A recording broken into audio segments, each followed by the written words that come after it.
Messieurs les membres du conseil d'administration, El Hadji Cheikh Amar, El Hadji Boubacar Cissé,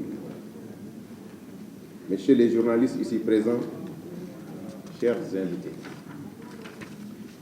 Permettez-moi tout d'abord de vous adresser au nom de la FIARA nos plus vifs remerciements pour avoir accepté encore une fois de répondre massivement à cette conférence de presse qui perpétue une cérémonie traditionnelle d'échange d'informations avec les médias sur les préparatifs de la FIARA 2021, mais aussi sur les principales innovations de cette année. 21 éditions, c'est le parcours de la FIARA, dont la première édition en 1999 à la place de l'Obélisque a été inaugurée par son Excellence, Monsieur le Président de la République du Sénégal, Monsieur Abdou Diouf. Il fallait y croire pour arriver ici. Cet événement majeur avait fait de ses objectifs la finalité de son action. D'abord, favoriser l'accès des producteurs et de leurs organisations à l'information agricole, aux innovations commerciales, techniques et technologiques, en vue de l'amélioration des conditions de production et de commercialisation des produits du secteur primaire. Ensuite, faciliter les échanges d'expériences et d'idées à travers des espaces de discussion sur les politiques, les programmes et les questions majeures du développement agricole et rural.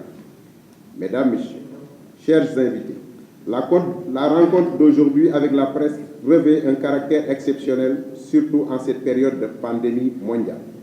En effet, elle est l'aboutissement de 21 ans de pratiques et de réflexions soutenues pour mettre en chantier et conduire un événement aussi important et porteur d'espoir que la FIARA, une foire d'intégration sous-régionale des peuples et des économies rurales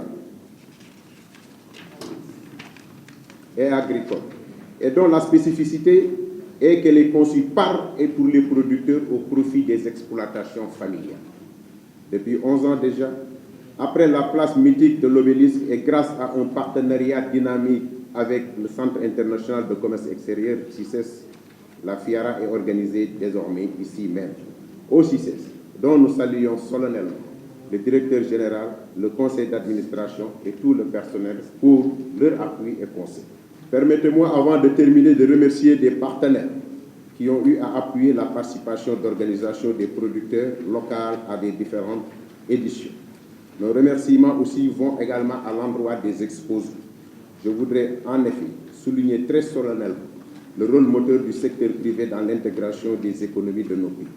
À force de côtoyer ces hommes et femmes de courage, des détaillants aux capitaines d'industrie, j'ai acquis la conviction qu'ils sont capables de relever des défis, même les plus improbables.